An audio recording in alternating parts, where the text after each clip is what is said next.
Yeah, I don't think it's sunk. We would have gotten a phone call. It's the moment of truth. Here we go. Are you open it? The boat looks like it's turned itself inside out today. See, this is what I'm dealing with. This is the reality of boat life. Last time on Sailing Soulianis, we officially became a sailboat again. We're running all the lines on the mast before it gets stepped this afternoon. He's in. What's that behind us? That's a mast. Hell yeah. We then reconnected the electronics. We gotta test it now. Kirk, this is Soulianis, over. Can you tell me a quick story? And tensioned our rigging. We got our luge tensioning gauge. We just want to make sure that our mast is staying straight up. Nice and tight. You're bang on. That's 66 and a quarter. Ooh. All right. And lastly, put the boom back on before flying up to Michigan for some R&R and fun in the snow. We're all packed and ready to go.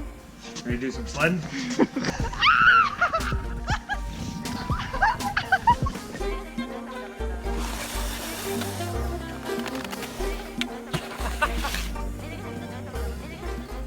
We're in Nashville on our way from Michigan back to Alabama to get back to the boat. It's gonna be like 19 days since we've seen the boat. And we're hoping when we return that the boat's gonna still be there, floating. This was the longest time we had left the boat by ourselves, and our imaginations were running wild. It'll probably be there. Yeah, I don't think it's sunk. We would have gotten a phone call. I mean, because it would be hard to tell that it sank because we're in 6 feet of water. It would be leaned over on that side. On a low tide. I mean, it could just be propped up by its dock lines.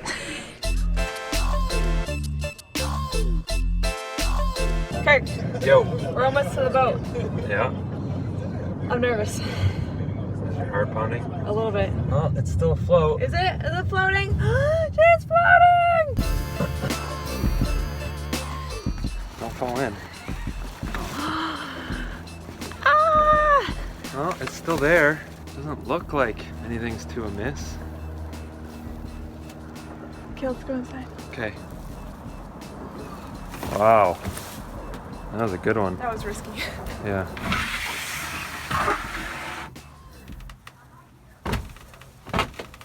What does it look like? An absolute disaster, but just the way we left it. All right, good. Yeah. So even though the mast was back up and we were technically a sailboat, we still had a laundry list of things to do before embarking on some real cruising. Kirk's replacing the galley sink plumbing. It was one of the things on the surveyor's list that we needed to do. Actually, like, what was it? One of 2 things? One of very few things. One of very few things that the surveyor recommended we needed to do on this boat. Did you lose a screw? I keep losing it. I can't get both my hands in here. I'm like a Tyrannosaurus Rex. Here is the Tyrannosaurus Rex in his unnatural habitat. See, this is what I'm dealing with. Will you hand me one more of those short screws on the shit shelf? On the far side, not the close ones.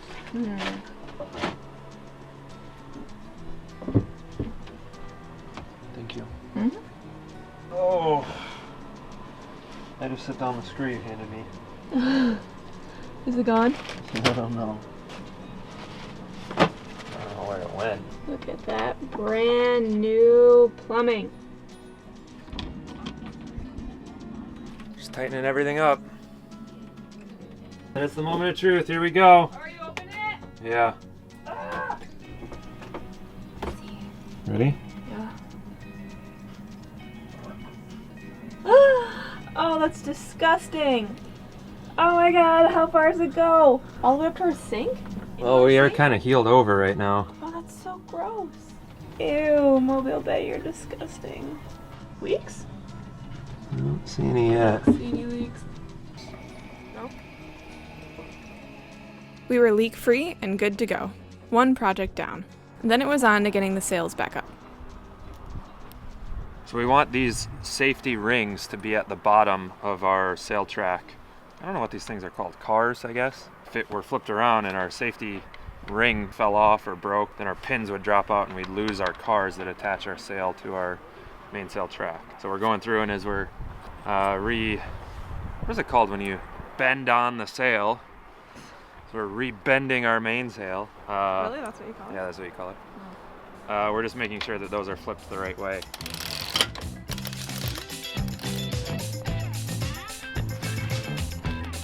As we bent on the mainsail, we stopped periodically to reinstall the battens.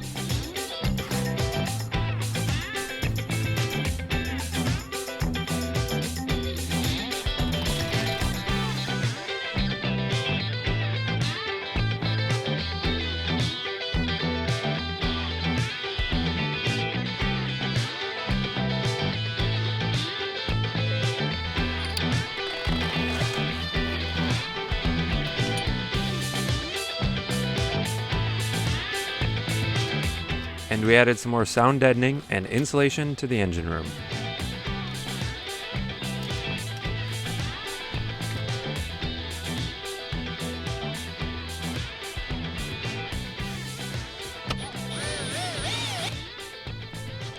Bloop.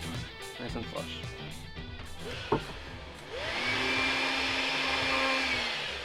I think that should be enough. And technically, if you really want to do a nice finish work, you should put tape over the spot that you're drilling, and that will prevent stuff from blowing out. I don't know. I guess that's how I feel.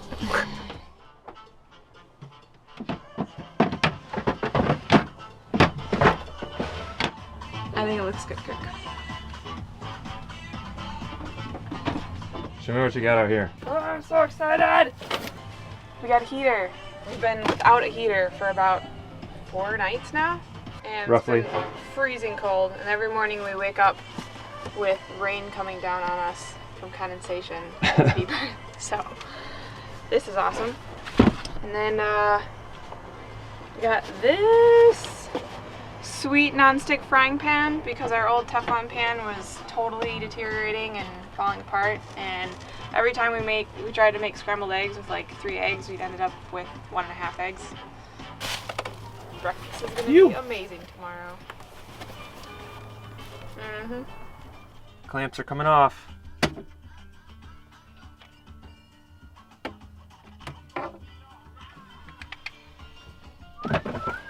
Yeehaw. Look at that. That looks pretty nice. Look at that remnant of the microwave back there. Yeah, it's a good thing we can't see it when we got it all full of stuff. Yeah. Hey Kirk, I think that was the longest boat project ever. So far it was, yeah. That started like the first week we got the boat. We used to have a microwave right here. We're never going to use it because we want to be on anchor. Yeah, that was the first project. Yeah. It was removing the microwave. Well, it was important then, and then it got to the not important stage, and Right. we had other more important things to do.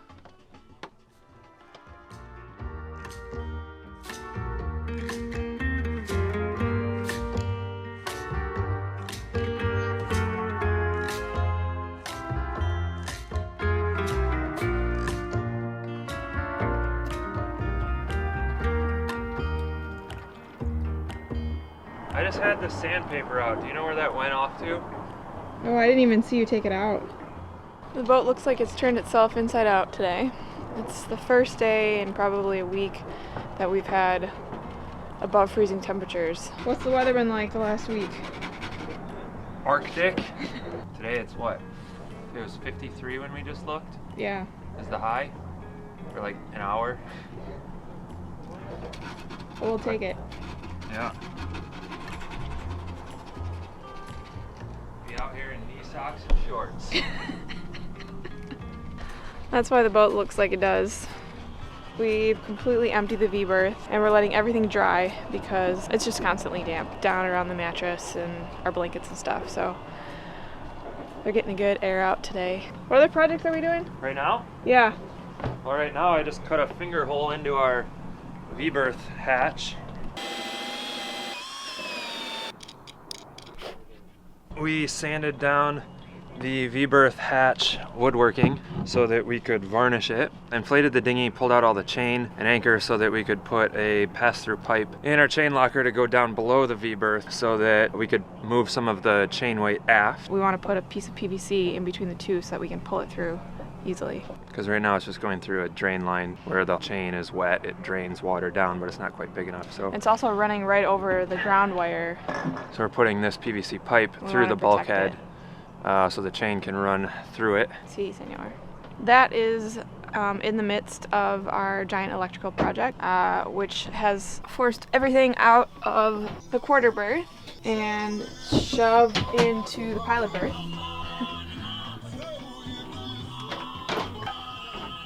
At least the kitchen's clean. And I have coffee to drink. I totally forgot about it. I forgot to press it. Okay, I should probably do this with 2 hands. Okay. We had left about half of our chain down below the V-berth to put the weight of the chain down below the water line and aft a little bit further as far as we could, which worked well, but it was very difficult to get the chain out of the V-berth section and up into the chain locker section without actually coming down below and like pulling it out by hand. So in a situation where we wanted to put out more chain and we needed to in a hurry, it was kind of difficult. So what we're going to do is actually cut this bulkhead opening where the drain for the water from the chain locker drains down into the bilge a little bit larger, slide in a piece of PVC pipe and then epoxy that in there so that hopefully the chain will be able to slide through the pipe a little bit easier and we'll actually be able to pull it out as we're pulling it out without having to come down here. We'll see how well that works. We have our pass-through pipe, which I've cut here. We have a grounding bonding system that runs down the center line of the hull, which I've just put some PVC pipe that I cut in half over the top of that there. And then all of this stuff is just a big old rubber mat to try and keep the anchor chain from making so much noise when we're going in to big waves. So it just kind of quiets things down and softens it against the hull because we've got a lot of weight up here.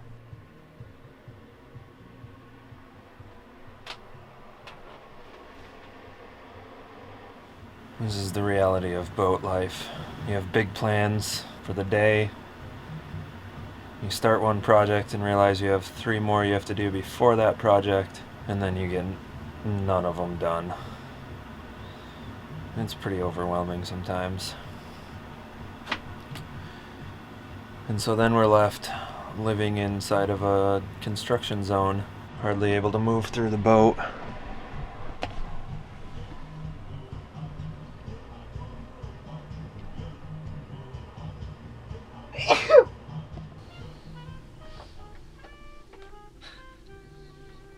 What you doing, love? I am protecting the wood around our V-berth hatch because it was getting all sun-baked, and so I'm putting more varnish on it. So I sanded it down yesterday, and now, because it's over 55 degrees finally, I'm varnishing it. And this is coat number 2? This is coat number 2. Do I still have bonsai pipeline here? Yeah, you do. Look to your left. let me zoom in on it. Oh, yes.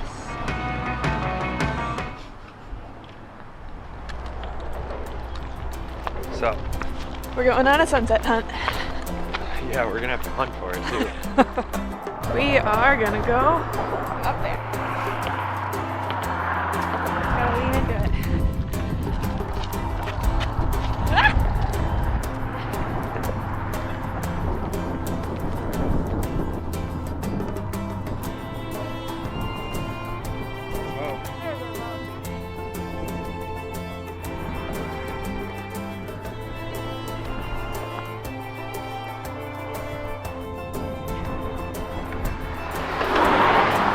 A 3rd coat of varnish in before the sun goes down and the temperature drops too much.